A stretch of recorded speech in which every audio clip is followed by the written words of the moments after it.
بسم اللہ الرحمن الرحیم۔ درس قرآن کے پروگرام میں خوش آمدید ناظرین۔ آج کے درس میں ہم سورہ بقرہ کی آیات 231 اور 232 پڑھیں۔ ان آیاتوں میں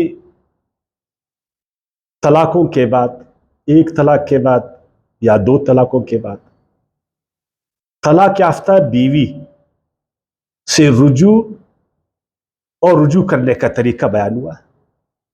رجوع کیا ہے طلاق کے بعد اور اس کا طریقہ کار کیا ہے، کیا یہ ضروری ہے، اور اگر ضروری ہے تو شریعت نے اس کے بارے میں کیا کہا اور عام طور پر ہم نے اس کو کیا سمجھا۔ آئیے قرآن سے ہم جانیں گے۔ بسم اللہ الرحمن الرحیم۔ وَإِذَا طَلَّقْتُمُ النِّسَاءَ فَبَلَغْنَ أَجَلَهُنَّ فَأَمْسِكُوهُنَّ بِمَعْرُوفٍ أَوْ سَرِّحُوهُنَّ بِمَعْرُوفٍ، اور اے شوہرو، جب تم اپنی بیویوں کو طلاق دے چکو، ایک طلاق یا دو طلاق، پھر وہ پہنچ جائے اپنی عدت کو۔ عدت کے بارے میں سابقہ آیاتوں میں ہم نے تفصیل کے ساتھ بیان کی۔ فَأَمْسِكُوهُنَّ، اب عدت گزر گئی، عدت کے دوران میں بھی اور عدت کے بعد بھی، تو روک لو انہیں معروف طریقے سے۔ یہ معروف طریقہ کیا ہے؟ عام علماء بولتے کہ یہ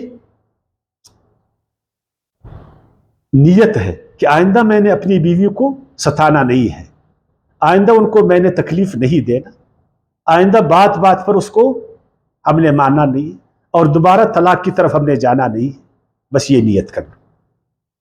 پھر بیوی کی طرف جنسی رغبت کر لو، یا قولی یا فعلی۔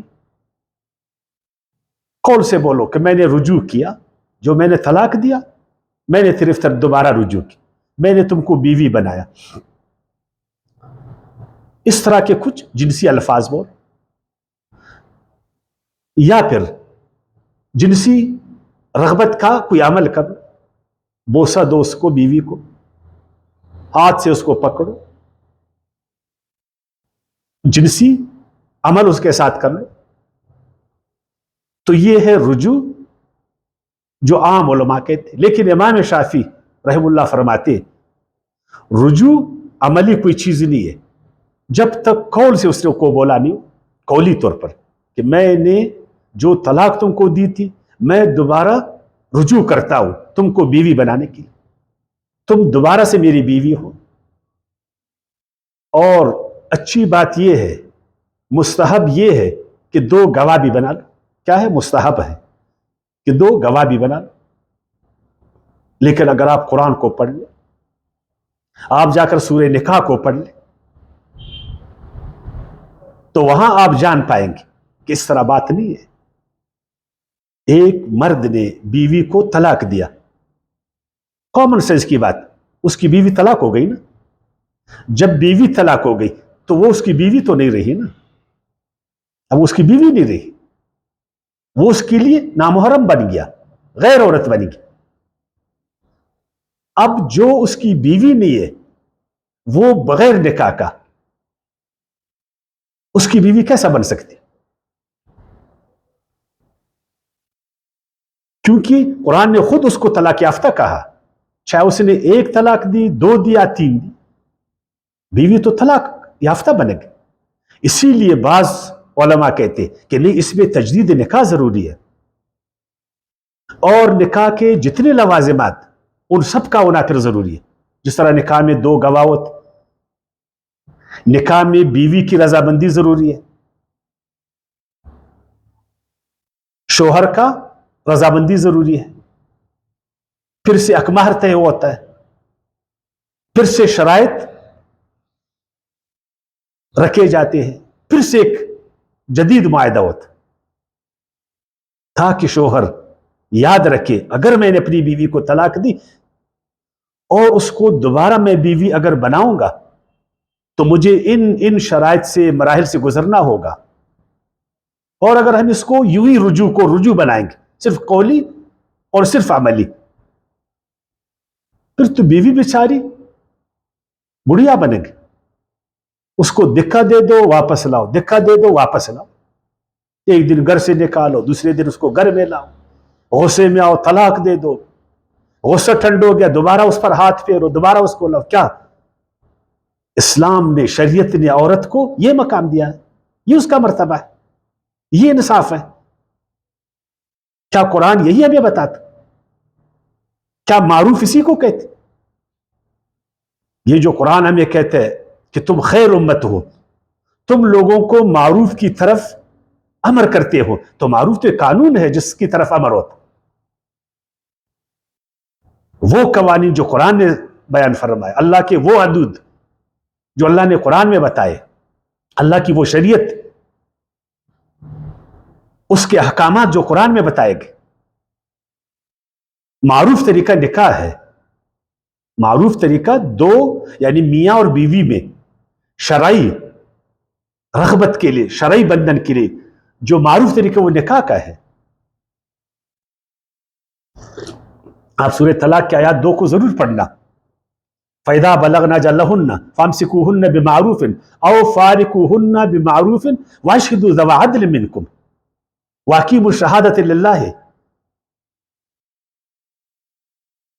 مزید پھر آپ اس کو پڑھنا، جب عورتیں پہنچ جائے اپنی عدت کے مدت کو، اور اگر اس کو تم نے روکنا ہے، بیوی بنانا ہے، تو معروف طریقے سے، اور شہادت تم نے قائم کرنا ہے۔ اور اسی طرح سورہ نکاح کی آیات 19 بھی ہم پڑھ لیں، لا یحل لکم ان ترثوا النساء کرہا، پھر حلال نہیں ہے تمہارے لیے اے مردو کہ تم زوری زبردستی عورتوں کے مالک بن جاؤ۔ تم نے ایک عورت کو طلاق دی، وہ تمہاری بیوی نہیں رہی، اب تم کو زور ہے اس پر، زبردستی ہے کہ زبردستی اس پر ہاتھ پھیر دو اور اس کو بیوی بنا دو، جب تک وہ شرعی عمل نکاح کا منعقد نہیں ہو جائے۔ اسی لیے امام شافعی نے بھی فرمایا کہ رجوع کے لیے گواہ ہونی چاہیے۔ تو یہ ہے ان علماء کی رائے جنہوں نے قرآن میں غور کیا۔ میرے خیال میں ان کی رائے قرآن سے قریب تر ہے۔ جو جمہور علماء اکرام کی جو آراء ہے ہمارے لیے وہ بھی محترم ہے، بڑے بڑے عالم ہیں، انہوں نے قرآن سے جو سمجھا، ان کی آراء، ان کے فتووں کا ہم احترام کرتے ہیں۔ لیکن جو محققین علماء کرام جنہوں نے قرآن میں غور کی، جو تقلید سے ہٹ کر قرآن میں غور کرتے، جو ریسرچ کرتے ہیں، ہر چیز پر ان کا نظر ہے، حدیث پر، سنت پر، قرآن پر، صحابہ کرام کے اعمال پر، نفع اور نقصان پر، سب چیزوں پر، تو ان کی رائے میں یہی ہے کہ رجوع کا مطلب ہے تجدید نکاح، عدت کے دوران صرف شوہر کا حق، جس شوہر نے اپنی بیوی کو 1 طلاق دی، 2 طلاق دی، شریعت نے اس کو حق دیا ہے عدت کے دوران کہ وہ اپنی بیوی سے تجدید نکاح کرے۔ غیر کو حق نہیں ہے، دوسرے مرد کو نہیں ہے۔ دوسرے مرد کو اس وقت حق ہے کہ عورت کی عدت ختم ہو جائے، عدت کے بعد پھر اگر عورت چاہے غیر مرد سے شادی کرے، چاہے تو اپنے شوہر سے کرے۔ تو یہ کچھ گزارشات ہیں میں آپ کے سامنے رکھ رہا ہوں۔ وَإِذَا طَلَّقْتُمُ النِّسَاءَ فَبَلَغْنَ أَجَلَهُنَّ فَأَمْسِكُوهُنَّ بِمَعْرُوفٍ، اے مردو، اے شوہرو، جب تم بیویوں کو رجعی طلاق دے چکو اور ان کی عدت پوری ہو جائے تو انہیں قانون کے مطابق، شریعت کے مطابق، قرآنی احکامات کے مطابق، جس کو نکاح کہا جاتا، اس حوالے سے اس کو روک، او سرحون بمعروف، یا انہیں مناسب طریقے سے چھوڑ دو، ان سے کچھ لو مت، ان کو تنگ نہیں کرو، ان سے بچوں کو مت چھینو، جلدی جلدی گھر سے اس کو بے دخل مت کرو، دھکے دے دے کر گھر سے اس کو مت نکالو، وہ کہاں جائے گی؟ بچے بھی چھین لیا، گھر بھی چھین لیا، ماں باپ اس کا بھی بیچارے کا نہیں، جوانی تمہارے ہاں اس نے لوٹا دی، ابھی اپنے بھائیوں کے پاس جائے گا، بھائی بیچارے خود غریب، پھر بابیوں کا جو ہے نا وہاں پاؤں کو دے گا وہ، پھر دن رات بابیوں کی جو ہے نا تان و تشنی کو سنے گا، پھر بابیاں اس کو دکھے دے کر جو ہے نا اپنے گھروں سے نکال، پھر وہ روڈوں پر جائے۔ نہیں، معروف طریقے سے اس کے حقوق کا خیال رکھنا ہے تم نے. جو شریعت نے اس کو حق دیا ہے، جو سماج نے اس کو حق دیا ہے، جو سماجی قوانین نے اس کو حق دیا ہے، اس کا خیال رکھتے ہوئے تم نے اس کو طلاق دینا ہے، گھر سے نکالنا. ولا تمسکوہن ضرارا لتعتدوا، اور اس طرح بھی نہیں کرو کہ ان کو طلاق بھی مت دو اور گھر میں ان کو تکلیف دیتے رہو. اگر طلاق دیں گے تو جو ہم نے دیا ہے وہ دینا پڑے گا. اب اس خوف سے بیوی کو طلاق مت اور اس کو لٹکائے رکھو، گھر میں اس کو باندی کی طرح رکھو، ہر دن اس کو شادیوں کا دھمکی دے دو، ڈنڈے اس پر برساؤ. مرد کا یہ شان ہے، مسلمان کا یہ شان ہے. اللہ نے روکا اور انہیں تنگ کرنے کے لیے روکے نہ رکھو. وَمَنْ يَفْعَلْ ذَلِكَ فَقَدْ ظَلَمَ نَفْسَهُ، جس نے بھی ایسا کیا میری اس بندی کے ساتھ جس کا میں مالک ہوں، جس کا میں خالق ہوں، اس کا پھر خیر نہیں ہے، اس کو پھر میں چھوڑوں گا نہیں. ایسے ظالموں کے لیے پھر میں نے آگ کو تیار کی جو میری بندوں کے ساتھ ناجائز کرتے، زور زبردستی کرتے.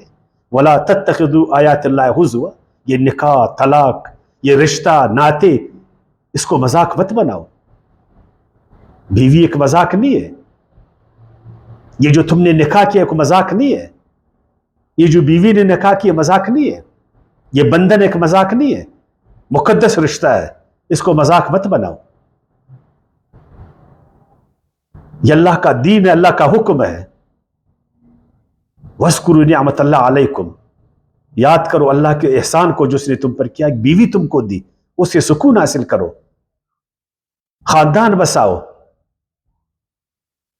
خاندانوں کو قریب کر لو، اپنے اندر الفت پیدا کرو. اور جو شریعت، جو نکاح تھا، اس نعمت سے فضل پاؤ، خیر پاؤ.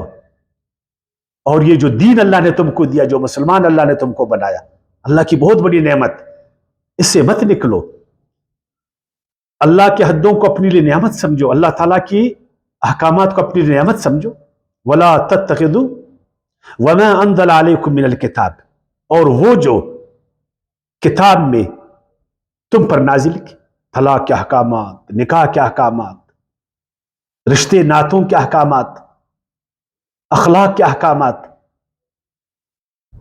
اسلام کے شریعت کے احکامات، اس کی قدردانی کرو. والحکمہ، اور جو دانائی اللہ نے تم کو دی، جو قرآن میں اللہ تعالیٰ نے دانائی نازل کیا، اس دانائی سے فائدہ اٹھاؤ. نکاح میں کیا حکمت ہے، طلاق میں کیا حکمت ہے، رشتے ناتوں میں کیا حکمت ہے. اگر میں قرآن کے مطابق اس رشتے کو نبھاؤں گا، اس میں کیا حکمت ہے. اور اگر خدا نخواستہ اس رشتے کو قرآن کے خلاف میں نے توڑا، اس میں پھر کیا ہے. یعظکم بہ، نصیحت کرے تم کو اس سے. اللہ نے اس لیے نازل کیا قرآن کہ تم کو نصیحت کرے، اور تم قرآن سے نصیحت لو، اس دانائی سے نصیحت لو. انسان بن جاؤ، مسلمان بن جاؤ، مومن بن جاؤ. اپنے گھر کو، خاندان کو، بچوں کو، بیوی کو، شوہر کو تکلیف مت دو. واتقوا اللہ، اللہ کا تقوی اختیار کرو، اس کی نافرمانی سے بچو، اللہ کے احکامات کی مخالفت کرنے سے بچو.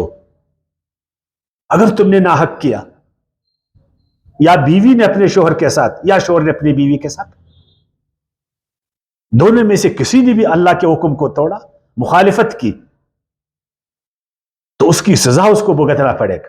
وَاعْلَمُوا أَنَّ اللَّهَ بِكُلِّ شَيْءٍ عَلِيمٌ، آگاہ رہو کہ اللہ پاک، بے شک اللہ پاک ہر چیز پر علم رکھتا ہے، ہر چیز کا اس کو علم ہے. وَإِذَا طَلَّقْتُمُ النِّسَاءَ، پھر سنو، تم میں سے کسی نے بھی اپنی بیویوں کو طلاق دی، فَبَلَغْنَ أَجَلَّهُنَّ، پھر وہ اپنی عدت کو پہنچ گئے، عدت کے دوران شوہر نے رجوع نہیں کیا، تجدید نکاح نہیں کیا، عدت گزر گئی، اب بیوی جو ہے نا فارغ، اب اس کی مرضی ہے جس شوہر سے، کسی بھی مرد سے وہ شادی کرے. تو فرمائیں فَلَا تَعْضُلُوهُنَّ أَن يَنكِحْنَ أَزْوَاجَهُنَّ إِن تَرَاضَوْا بَيْنَهُمْ،